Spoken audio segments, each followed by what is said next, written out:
एक गांव में एक परिवार था जिसमें 3 भाई और एक बहन थी। बड़ा और छोटा भाई पढ़ाई में बहुत तेज थे, जबकि मझला भाई राजू पढ़ाई में कमजोर था और दिहाड़ी मजदूरी करता था। उनके माता पिता तीनों बच्चों से बेहद प्यार करते थे, लेकिन राजू की नालायकी और उसकी जिंदगी को लेकर थोड़ा परेशान रहते थे। समय बीतने के साथ बड़ा बेटा डॉक्टर बन गया और छोटा इंजीनियर। दोनों ने अपनी पसंद से शादी की और एक सफल जीवन जीने लगे। बहन की भी शादी एक अच्छे घराने में हो गई थी। राजू हालांकि अब भी अपने संघर्ष में लगा हुआ था और अपनी जगह बनाने की कोशिश कर रहा था। उसके माता पिता उसकी शादी को लेकर चिंतित थे, लेकिन कोई भी लड़की उससे शादी करने के लिए तैयार नहीं थी। राजू का जीवन तब और भी कठिन हो गया जब उसके पिता का देहांत हो गया। माँ ने सोचा कि बंटवारे की बात कहीं न निकले, इसलिए उन्होंने गांव की एक सीधी सादी लड़की से राजू की शादी करवा दी। यह शादी राजू के जीवन का एक महत्वपूर्ण मोड़ साबित हुई।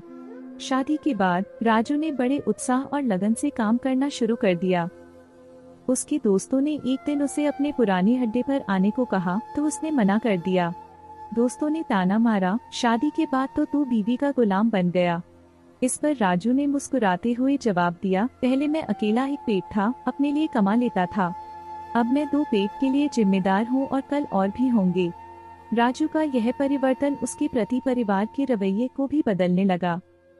लेकिन जब बड़े और छोटे भाइयों ने जायदाद के बंटवारे का फैसला किया तो उन्होंने राजू की कमाई की तुलना में खुद को ज्यादा हकदार समझा। माँ के लाख मना करने पर भी उन्होंने बंटवारे की तारीख तय कर दी। राजू उस दिन भी अपने काम पर निकलने के लिए तैयार था, लेकिन उसके दोनों भाइयों ने उसे रोक लिया और बंटवारे में शामिल होने को कहा। राजू ने पहले मना किया, लेकिन जब वकील ने साइन करने की बात कही तो उसने कहा, तुम लोग बंटवारा करो, जो भी हिस्सा देना है दे देना, मैं शाम को आकर अपना अंगूठा लगा दूंगा। बहन ने राजू की इस बात पर तंज कसा, तू गवार का गवार ही रहेगा। तेरी किस्मत अच्छी है कि तुझे इतने अच्छे भाई मिले हैं। माँ ने भी उसे समझाने की कोशिश की, लेकिन राजू ने अपनी बात पर अड़ा रहा। बंटवारे में दोनों भाइयों ने कुल 10 बीघा जमीन में से 5-5 बीघा रख लिए और राजू को पुश्तैनी घर दे दिया। तभी राजू ने जोर से पूछा, अरे फिर हमारी छुटकी का हिस्सा कौन सा है? दोनों भाई हंसते हुए बोले, अरे मूर्ख, बंटवारा भाइयों में होता है, बहनों के हिस्से में सिर्फ उनका मायका होता है। राजू ने गहरी सांस लेते हुए कहा, शायद पढ़ा लिखा न होना भी मूर्खता ही है। ठीक है, आप लोग ऐसा करो, मेरे हिस्से की वसीयत मेरी बहन छुटकी के नाम कर दो। दोनों भाई चौंक गए और बोले, और तू? राजू ने माँ की ओर देखते हुए मुस्कुराया और कहा, मेरे हिस्से में माँ है ना। फिर अपनी पत्नी की ओर देखकर मुस्कुराते हुए पूछा, क्यों राजवी जी, क्या मैंने गलत कहा? राजवी ने अपनी सास से लिपटते हुए कहा, इससे बड़ी वसीयत क्या होगी मेरे लिए कि मुझे माँ जैसी सासू मिले और बाप जैसा ख्याल रखने वाला पति। इस बात ने बंटवारे को सन्नाटे में बदल दिया।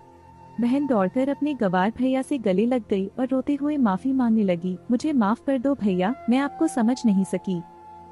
राजू ने शांतिपूर्वक कहा, इस घर में तेरा भी उतना ही अधिकार है जितना हम सभी का। उसके शब्दों ने सबको झकझोर दिया। माँ का चुनाव इसलिए किया ताकि घर के सभी रिश्ते हमेशा मजबूत बने रहें।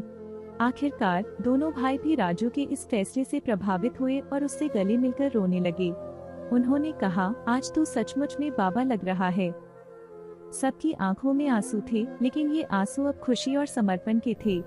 इस घटना के बाद परिवार ने फिर से एकजुट होकर रहने का फैसला किया। आपको यह कहानी कैसी लगी हमें कमेंट कर जरूर बताएं। इसी तरह की अच्छी कहानियाँ आप यहाँ पर पढ़ सकते हैं।